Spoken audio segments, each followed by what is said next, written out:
Cuidaba a su hija mientras ella decía que tenía turno de noche. En realidad se acostaba con su ex en nuestro propio departamento y me bloqueó cuando lo descubrí. Así que vendí todo lo que estaba a mi nombre, cancelé sus tarjetas y la dejé sin casa. Llevo 5 años con mi novia. Vivimos juntos en un apartamento de 2 habitaciones en las afueras de Chicago.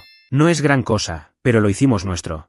Ella trabaja como enfermera en una clínica privada, y yo soy desarrollador freelance, así que paso mucho tiempo en casa. Por eso noté todo, cada detalle, cada pequeño cambio. Y si me pongo a pensar, todo empezó cuando ella aceptó hacer turnos extra, siempre los miércoles. Siempre, sin excepción. La primera vez que me lo mencionó fue casual.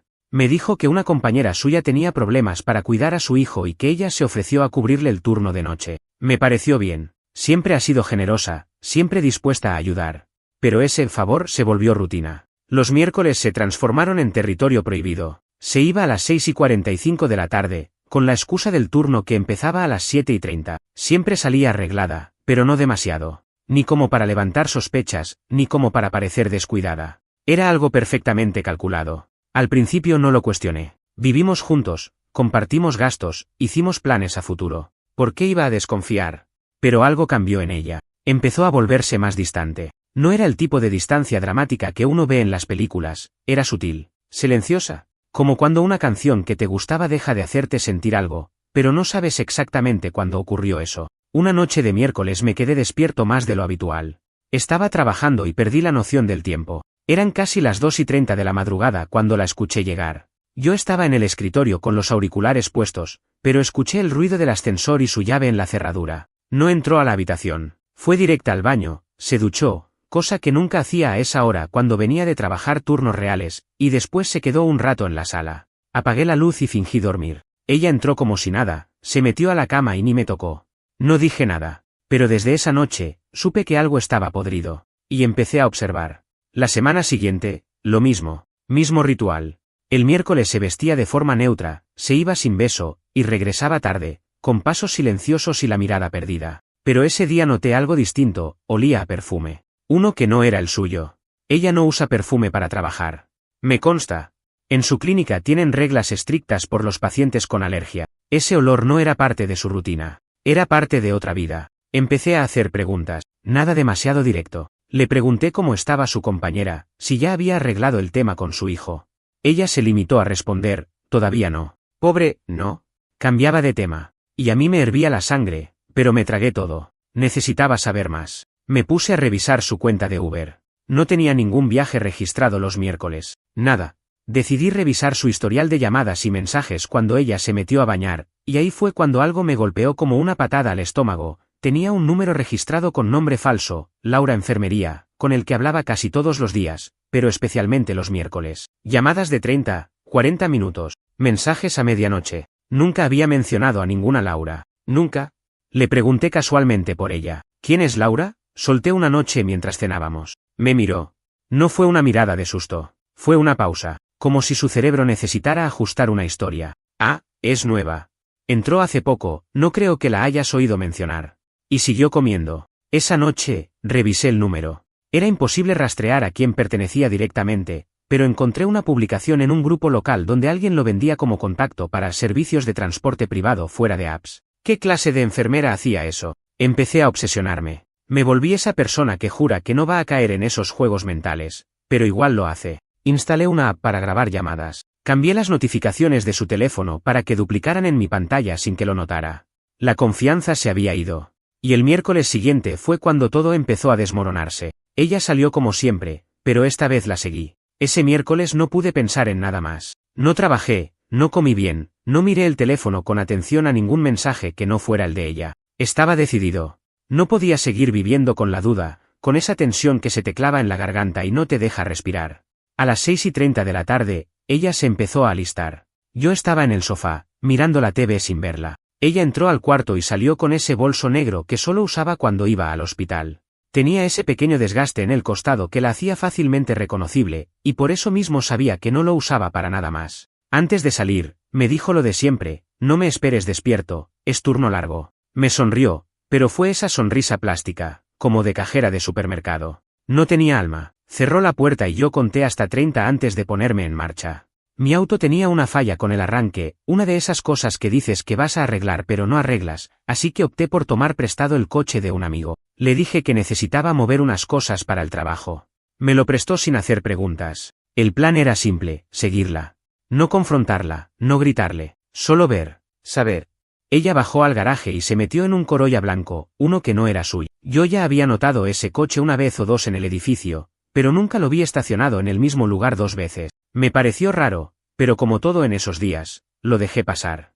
Esta vez, la vi claramente subir, saludar con la cabeza al conductor, un tipo que no reconocí, y desaparecer por la rampa de salida. Lo seguí sin acercarme mucho. Manejaban por la ciudad como si estuvieran yendo a cualquier parte. Pero no era un hospital. No era ninguna clínica. Tomaron dirección contraria a todas las zonas médicas de Chicago. Salieron por Roosevelt Road y giraron hacia una zona que, siendo honesto, no pisarías por casualidad.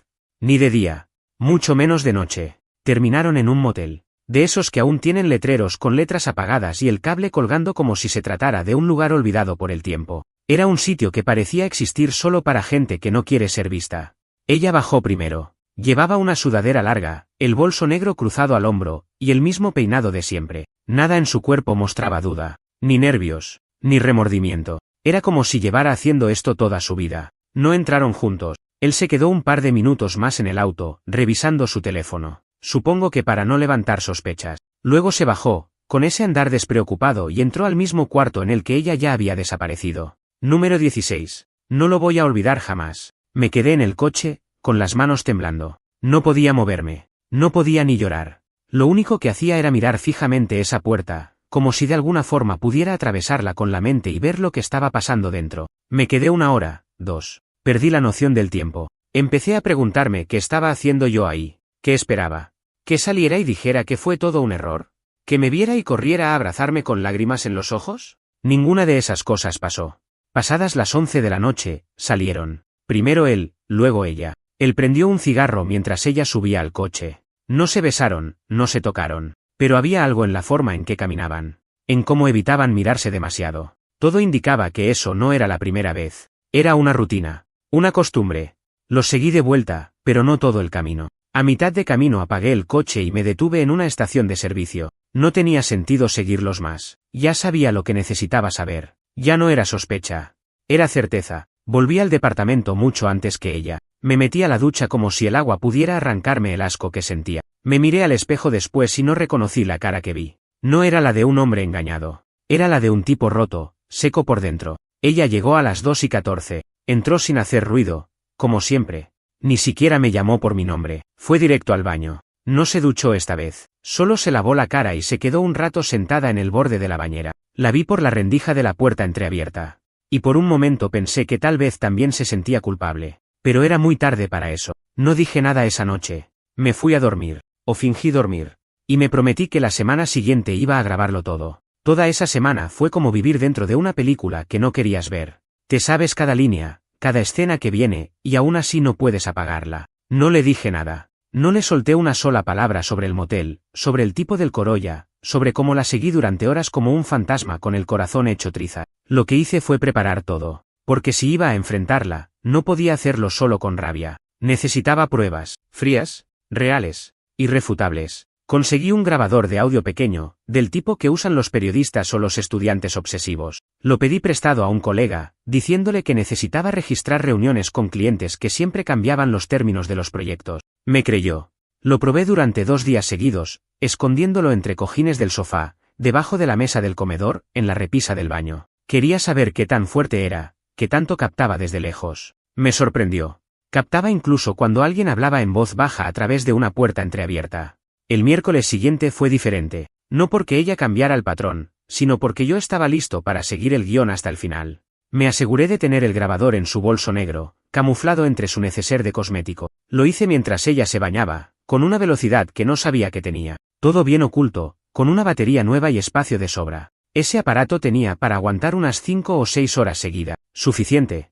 Me deshice de cualquier emoción visible. Fui amable. Hasta serví la cena. Ella comió poco, como siempre en días de turno, pero se notaba que algo no estaba del todo bien. No sé si era su culpa haciendo ruido en su cabeza o si ya sospechaba algo, pero estaba más callada que de costumbre. Le dije que trabajaría hasta tarde, que tenía entregas importantes. Ella solo asintió, sin preguntarme nada. Se fue como siempre, con el mismo no me esperes despierto, y la misma puerta cerrándose sin sentimiento. Esperé 1 hora, luego otra.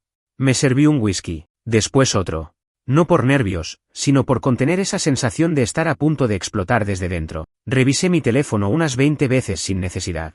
Cuando el reloj marcó las 2:38 de la madrugada, supe que era el momento, que ya tenía lo que necesitaba. Ella llegó a las 2:51. Entró al departamento sin apuro. Ni siquiera trataba de disimular el cansancio falso. Fue directo al baño, como si su rutina de después del turno la dejara en piloto automático. Yo seguí en la sala, actuando como si estuviera viendo algo en la laptop. Fingí normalidad. Ella fingió también. El teatro estaba en pleno. A la mañana siguiente, salí antes que ella. Le dejé un mensaje diciendo que tenía que resolver cosas urgentes. Era mentira, claro. Me fui al estudio de mi colega, el que me prestó el grabador, y usé su equipo para volcar el audio en el ordenador. Me tomó horas. El archivo era largo, pero escuché todo. Desde que ella subió al coche del tipo hasta que regresó al edificio. Y en el medio, en el medio escuché todo lo que necesitaba para que el alma se me apagara del todo. Ella entró al coche hablando con naturalidad. Nada de nervios, nada de tensión. Pensé que ibas a cancelar hoy, le dijo al tipo. Él le respondió algo como no te libras tan fácil de mí. Rises. Coqueteo. Ella soltó, hoy no tengo mucho tiempo, así que, lo de siempre, vale. Esa frase me taladró la cabeza. Lo de siempre. ¿Qué carajo era lo de siempre? Llegaron al motel. Se despidieron del recepcionista como si lo conocieran. El tipo les dijo algo sobre el cuarto ya estar listo. Ella soltó un gracias, eres un amor. Después, durante unos minutos, no se escuchó nada claro. Ruido de pasos, una puerta cerrándose, un colchón crujiendo, luego voces apagadas, rises, el sonido de la tela al moverse, piel contra piel. Mi estómago se cerró. No escuché todo. No podía. Hubo una parte en la que ella soltó un gemido bajito, casi contenido, y me levanté del escritorio como si el asiento me quemara. Cerré el archivo. Apagué la pantalla. Me encerré en el baño y vomité. Ahí estaba todo. Todas las pruebas. Todo lo que necesitaba para que ella no pudiera negarlo jamás. Y aún así, nada de eso me hacía sentir mejor. No me sentía triunfador por haber tenido razón. Me sentía como un idiota. Como un tipo que construyó una casa sobre arena, y recién ahora se daba cuenta de que el suelo siempre fue inestable. Pasé los días siguientes sin tocar el tema. Fui el mejor actor del mundo. Cociné. Lavé la ropa. Sonreí. Todo mientras sentía que moría por dentro un poco más cada día. Hasta que llegó el sábado. Ese día, mi mejor amigo vino a casa. Le conté todo. Él es de los que no se escandalizan fácil, pero esa vez se quedó callado por casi un minuto. Después me dijo, tienes que grabarla otra vez. Pero esta vez, en casa, que se oiga como habla de él, que se oiga que no es un error. Es la única forma de que cuando la confrontes, no tenga por dónde escaparse. Y tenía razón. Así que empecé a preparar el último paso. Ese sábado por la noche, cuando ella ya dormía, me quedé en la sala con una libreta abierta y una sola idea dándome vueltas en la cabeza, cuánto de nuestra vida era real y cuánto era solo un disfraz. Porque ahora, cada recuerdo con ella parecía otro, como si todo hubiera sido parte de un guión que yo no sabía que estaba actuando. Y lo peor era saber que el último acto ni siquiera lo escribía yo. Mi amigo tenía razón. Ya tenía el audio del motel, tenía las fechas, tenía las rutas, tenía los nombres. Pero si quería dejar esto de forma definitiva, sin margen para que ella manipulase el relato, que lo haría, lo sabía, necesitaba algo más crudo, escucharla a ella decirlo. En casa, donde siempre me mintió con la voz más dulce del mundo. Pasé el domingo entero revisando opciones. Usé un viejo celular que tenía guardado en un cajón desde hacía años. Lo formateé, instalé una app de grabación automática que se activaba cuando detectaba voz y lo escondí en el respaldo del sofá, entre los cojines que ella misma acomodaba todos los días, el micrófono apuntando hacia donde ella siempre se sentaba. No fue un trabajo improvisado. Lo planifiqué como si fuera a cazar a alguien que había entrado a robarme la vida, porque, de algún modo, eso era lo que ella había hecho. Esperé. No forcé nada. No dije nada sobre el tema. No la provoqué. El lunes pasó sin pena ni gloria. El martes igual. Pero el miércoles empezó a romperse. Esa mañana, mientras desayunábamos, ella recibió un mensaje y se tensó al instante. No era de trabajo, lo supe por cómo lo miró. Como cuando escondes algo sin darte cuenta. Le pregunté si todo estaba bien. Me dijo que sí, que solo era una tontería del grupo de colegas. No insistí. Pero lo anoté. A las 6:20 empezó a arreglarse. Esta vez estaba más nerviosa. Se maquilló demasiado. Cambió de ropa 3 veces. Algo no encajaba. Me acerqué y le pregunté si quería que la llevara. Me miró como si le hubiera propuesto volar al espacio. Tú, a llevarme, dijo con una risita fingida. No hace falta, ya me arreglo. Me alejé. Pero mi sangre ya hervía. Se fue, otra vez, sin beso, sin abrazo, sin intención de regresar a la casa como si fuera un hogar. Esperé 2 horas, luego reproduje la grabación en el sofá. Al principio fue silencio, luego el sonido de la puerta cerrándose, después una voz. La de él. Él estaba en mi casa. No tuve que esperar mucho. Hablaron bajito, pero suficiente. Se reían. Ella le decía que no podía tardar tanto como la vez pasada, que mi trabajo estaba más flexible y que no quería arriesgarse. Él le respondió con algo sobre extrañar su boca. Ella, entre risas, dijo que no podía seguir diciéndole eso o lo metería en problemas. Él, vale la pena. Ella suspiró. Pausa. Ruido de movimiento. El tipo se sienta. Ella también. Más risas. Más susurros. Luego ella dijo algo que me congeló por dentro. Te juro que no siento culpa. Es como si él ni existiera cuando estoy contigo. Esa línea se me clavó en el pecho como un clavo oxidado. Siguieron hablando. Ella hablaba mal de mí. Decía que ya no le atraía, que era como vivir con un colega de piso, que no la tocaba como antes, aunque nunca se había quejado de eso, que sentía que con él, con ese tipo que apenas conocía desde hacía meses, era la primera vez que alguien la hacía sentir viva. ¿Sentirse viva? Engañar a alguien durante semanas, metiendo a otro en la cama de tu pareja, mientras haces vida familiar fingida. ¿Eso era sentirse viva? El audio se volvía más íntimo, así que lo detuve. No por respeto. Por no vomitar otra vez. Guardé todo. Moví el archivo al portátil. Lo renombré. Lo respaldé en un USB. Después me fui al cuarto, la cama seguía tendida, mi lado intacto, como una metáfora barata. Me senté ahí un rato largo. Ni lloré. Ni grité. Solo pensé, ¿cómo carajo llegamos hasta aquí sin que yo lo notara? No le hablé en los días siguientes. Esperé al viernes. Ese día llegué temprano. Me senté en la cocina. Y la confronté. Ella llegó como si nada. Traía bolsas, hablaba por teléfono con alguien. Me miró de reojo, sabía que estaba raro. Le dije que necesitábamos hablar. En cuanto escuchó el tono de mi voz, cortó la llamada. Se sentó. Yo ya tenía el portátil abierto. Le pregunté si tenía algo que decirme. Me miró confundida. Se cruzó de brazos. Le pregunté otra vez, ¿nada que decirme sobre tus miércoles por la noche? Su expresión cambió. La confusión dio paso al miedo. Después a la rabia. ¿Estás revisando mi teléfono? ¿Me estás espiando ahora? Ese fue su primer intento de defensa. Pero no necesitaba su teléfono. Le mostré el archivo. Solo reproduje el inicio, su voz, el sonido de la puerta, su risa, y su frase, no siento culpa. Es como si él ni existiera. Ella se quedó helada.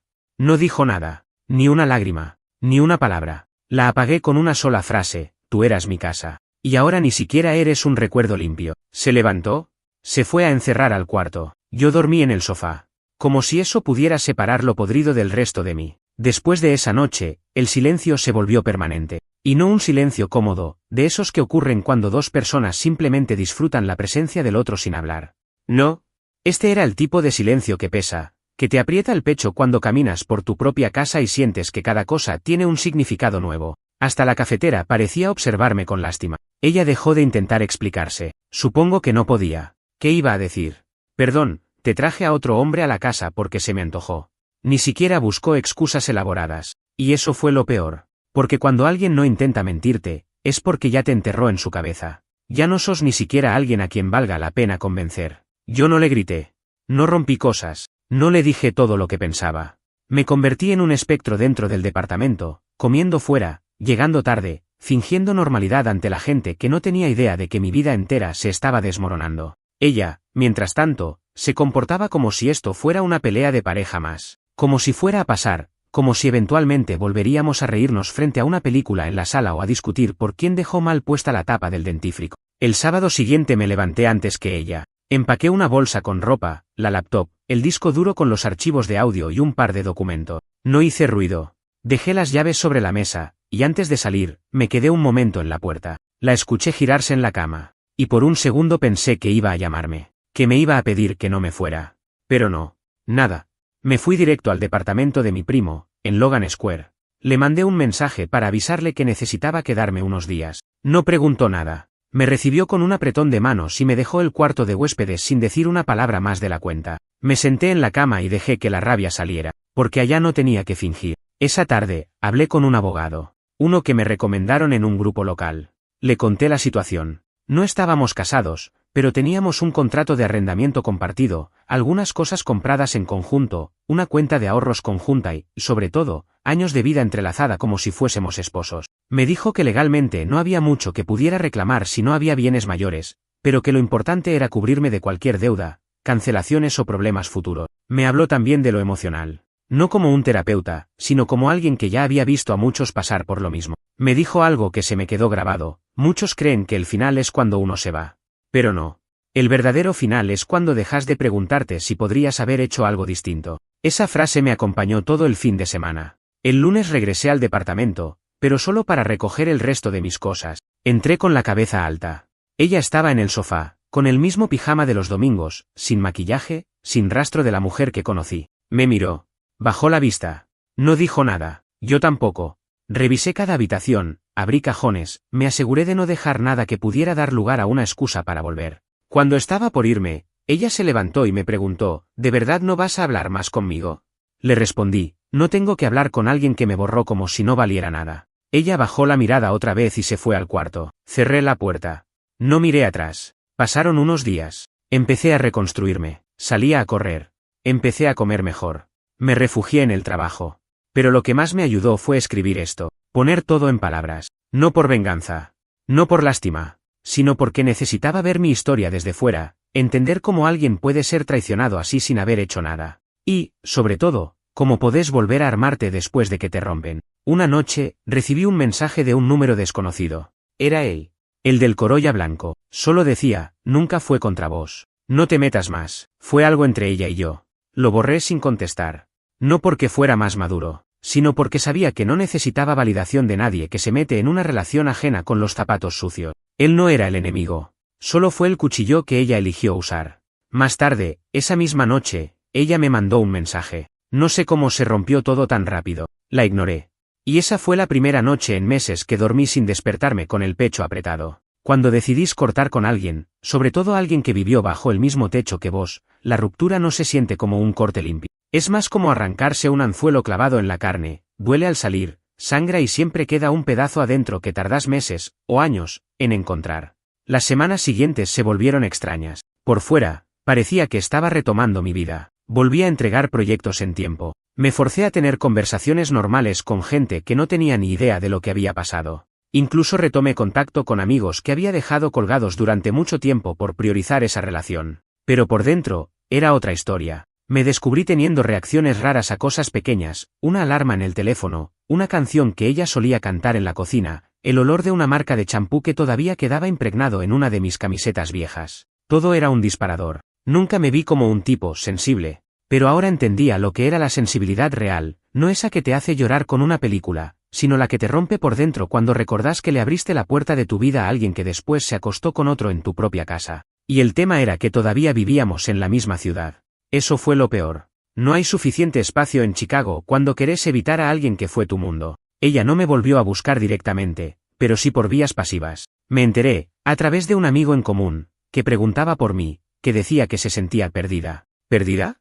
Después de meter a un extraño en la vida que construimos, no tenía derecho a sentirse así. Pero el verdadero punto de quiebre no fue ella, fue su madre. Una tarde recibí una llamada desconocida. Contesté sin pensar. Era su mamá. Una mujer que siempre me trató con respeto, que incluso me llamó el hijo que nunca tuvo. Y esa tarde, con voz rota, me pidió perdón. Perdón por cómo resultó todo, hijo. No estoy llamando para justificar nada. Solo, me cuesta aceptar que haya tirado algo tan importante a la basura. No supe qué responder. No quería ser cruel. No con ella. Así que solo le dije: yo tampoco lo entiendo. Ella me habló un rato más. Me contó que su hija estaba ida, que casi no salía de su cuarto, que el tipo con el que se había metido solo quería lo de siempre, y que cuando se cansó de ella, la dejó de contestar.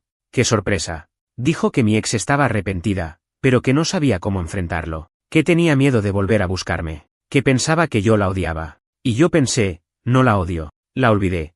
¿Qué es peor? Porque una cosa es que te detesten, otra muy distinta es que te borren del corazón como si nunca exististe. Y eso era lo que yo estaba haciendo con ella, sin rencor, sin gritos, solo, ausenciándome. Colgué la llamada y esa noche hice algo que había estado evitando: borré todas las fotos, cada maldita imagen de nosotros, de nuestras vacaciones, de los cumpleaños, de los domingos de película, todo.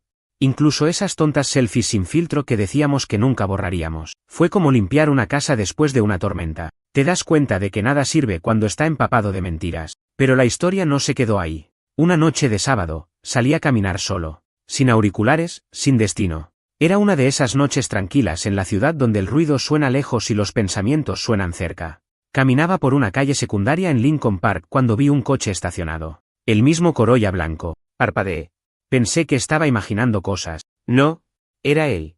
Estaba recostado en el asiento, con el teléfono en la mano, y una expresión que no me gustó. Seguí caminando, pero giré la cabeza una vez más y lo vi mirando hacia la entrada de un edificio. El edificio donde vivía ella. Ahí entendí lo que estaba pasando. No era solo que él se había alejado de ella. Era que había una parte de él que todavía la tenía enganchada, pero a conveniencia. No era amor. Era dominio. Era ese ego barato de sentirse elegido mientras destrozas a alguien que te dio todo. Y lo que me jodía no era por ella. Era por el eco de esa versión de mí que todavía creía que esto se podía salvar.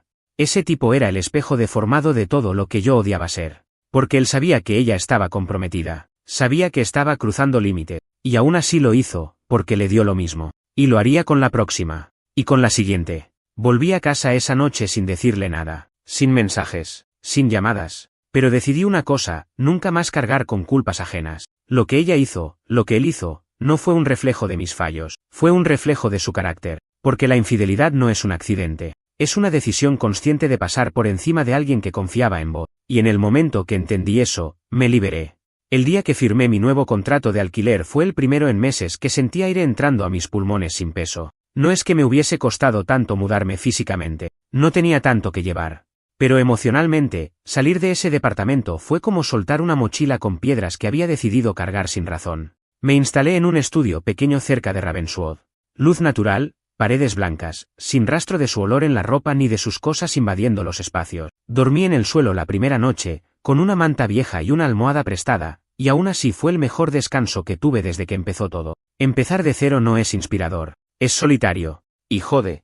Porque no lo elegiste. Pero si lo haces bien, se vuelve una de las pocas cosas en la vida que realmente te pertenecen. Las primeras semanas las dediqué a crear nuevas rutinas. Cambié de supermercado, cambié mi ruta de trote, incluso dejé de seguir a varios amigos en redes porque sabía que todavía estaban en contacto con ella. No quería saber más nada. No necesitaba ver indirectas, ni fotos lloronas, ni frases de que aprendí a quererme. Eso era basura emocional reciclada. Y entonces un día, sin esperarlo, recibí un sobre. Era una carta. Escrita a mano, de ella. La reconocí al instante por la caligrafía, pero no la abrí de inmediato. La dejé sobre la mesa. Me fui a duchar. Comí algo. La miré una hora más, hasta que al final, la abrí. No por curiosidad, sino porque sabía que, después de leerla, podría cerrar ese capítulo para siempre. No era una carta larga. Ni siquiera parecía escrita desde un lugar de verdadero arrepentimiento. Decía que no sabía cómo había llegado a todo esto, que nunca había planeado hacerme daño, que se sintió arrastrada por sensaciones que no entendía. Hablaba de cómo se sentía vacía con su vida, de cómo yo era demasiado estable y ella buscaba algo que la sacara de su rutina, que en su cabeza, no estaba destruyendo nada, solo buscaba sentirse viva de nuevo. Terminaba con una frase que me dio vergüenza ajena. Ojalá algún día puedas perdonarme y recordar lo bonito que fue. No terminé de leerla. No la quemé. No la rompí. Solo la metí de nuevo en el sobre y la tiré en la bolsa de basura como se tira una servilleta usada. Porque eso era ahora, desecho. No por despecho, sino por dignidad. No merecía más espacio en mi mesa. Ni en mi cabeza. Lo gracioso fue que, después de eso, me sentí neutral. Ya no dolía. No me enojaba. No me obsesionaba. Era como un ruido de fondo que desaparece cuando te alejas lo suficiente del parlante. Pero el universo, en su ironía perfecta, no terminó ahí. Unos días más tarde, recibí una llamada de un número conocido. Era su amiga. Bueno, su ex amiga. La única que nunca me cayó mal, pero que por lealtad a ella se había mantenido al margen. Esta vez llamaba llorando. La historia que me soltó fue una bomba. El tipo, el del Corolla blanco, había aparecido en su trabajo. ¿Borracho? Le hizo un escándalo en la puerta de la clínica. Gritó que ella le debía plata, que le había prometido cosas, que había jugado con él. Ella tuvo que llamar a seguridad. Y después a su madre. Me contaba esto como si a mí me importara. Como si de repente yo tuviera que cuidar de alguien que me pateó el alma y escupió la relación que habíamos construido como si fuera una envoltura de caramelo. Me limité a escuchar. No por empatía. Por curiosidad antropológica. Cuando me preguntó si podía ayudarla, le corté la conversación con una sola frase. No soy la ambulancia de nadie. Ella se quedó en silencio. Dijo un lo entiendo y cortó. Después de eso, empecé a sentir algo parecido a la paz. Volví a escuchar música sin que me revolviera el estómago. Volví a mirar películas sin asociarlas a momentos con ella. Incluso me descubrí riendo con cosas estúpidas en YouTube sin sentir culpa por estar pasándola bien. Y un día, mientras caminaba hacia una panadería que me encantaba de chico, me crucé con alguien del pasado. Un viejo amigo con el que había perdido contacto. Hablamos un rato, nos reímos, intercambiamos números. Y sin buscarlo, surgió una invitación, salir a tomar algo el viernes. Acepté. No porque quiera una nueva relación. No porque crea que el mundo está lleno de almas gemelas esperando cruzarse conmigo, sino porque entendí algo, no tengo que arreglarme para empezar de nuevo. Puedo seguir siendo yo, solo que sin la parte que ella destruyó. Esa noche, por primera vez, no pensé en ella. No pensé en moteles, ni en audios, ni en traiciones. Solo pensé en el sabor del café, en la música de fondo, y en lo bien que se sentía hablar con alguien sin pensar en si me iba a clavar un puñal en el pecho en cuanto bajara la guardia. Y eso fue todo. Eso fue el principio del final. El viernes llegó. Y no tenía ansiedad, ni expectativas, ni nada que se pareciera a ese nudo en el pecho que me perseguía cada vez que la veía prepararse para sus turnos de noche. Esta vez era distinto. Yo salía por mí. No para escapar. No para distraerme. Solo, porque tenía ganas de respirar aire nuevo. El bar no era nada especial, uno de esos sitios que sobreviven más por nostalgia que por calidad. Luz tenue, mesas de madera con marcas viejas de vasos, música lo suficientemente baja como para que puedas escuchar a alguien sin gritar. Nos sentamos en una esquina, pedimos cervezas, y la charla fluyó sin presión. Hablamos de cosas simples, películas, trabajo, el clima. Nada de relaciones, nada de traumas. Y fue ahí donde entendí que la vida sigue, aunque no quieras. No es un cliché. Es una verdad cruda. No te pregunta si estás listo. Solo sigue avanzando y te arrastra con ella. Y si no te moves, te estanca. Yo había estado estancado por meses, reescribiendo cada momento con ella, analizando gestos, palabras, silencios, como si buscara una versión de la historia donde todo tuviera sentido. Pero no existe. Porque hay gente que simplemente te rompe, y ni siquiera lo lamenta. Después de la cerveza, salimos a caminar. Era una noche limpia, de esas raras en Chicago donde el viento no te corta la cara. Y sin pensarlo mucho, le conté una parte de lo que había pasado. No todo. No detalles, solo lo justo para que entendiera por qué me había aislado del mundo por tanto tiempo. No buscó consolarme. No me dijo que todo iba a estar bien. Solo asintió, y me respondió algo que me marcó. No hace falta entender por qué alguien te traiciona. Hace falta entender por qué vos dejaste que esa traición te definiera tanto tiempo. Eso me partió. No por lo crudo, por lo cierto. Volví a casa esa noche y miré el departamento nuevo como si lo viera por primera vez. Abrí la ventana. Me serví un vaso de agua. Y me senté en el suelo, sin música, sin celular, sin distracciones. Solo yo. Sin ella en la cabeza. Sin ese tipo rondando mis recuerdos. Y ahí lo supe, estaba libre. No porque lo haya planeado. No porque encontré a alguien nuevo. No porque me vengué. Estaba libre porque me harté de cargar algo que no era mío. Lo de ella fue su elección. Lo de él fue su falta de principios. Y lo mío, fue haber permitido que eso me quitara tanto de mí. Después de eso, volví a reconstruirme en serio. Empecé terapia. No para entenderla a ella. Para entender por qué aguanté tanto. Por qué minimicé señales. Por qué me convencí de que estaba loco, cuando en realidad mi instinto gritaba la verdad desde el principio. ¿Y sabes qué aprendí? Que no hay redención en confrontar al infiel. No hay alivio en exponerlo. No hay victoria en atraparlo. Todo eso es espuma. Lo real es el silencio que viene después. Ese espacio donde te preguntas qué vas a hacer con vos mismo, ahora que no hay nadie mintiéndote. No volví a saber de ella. Su número quedó bloqueado. Sus redes borradas. Su existencia, archivada en un rincón de mi memoria que ya no visito. Y si algún día la cruzo por la calle, ¿qué puede pasar? Porque así es la vida, no voy a sentir odio, ni rencor, ni tristeza. Voy a sentir nada. Y a veces, nada es lo más cercano a la paz que uno puede pedir.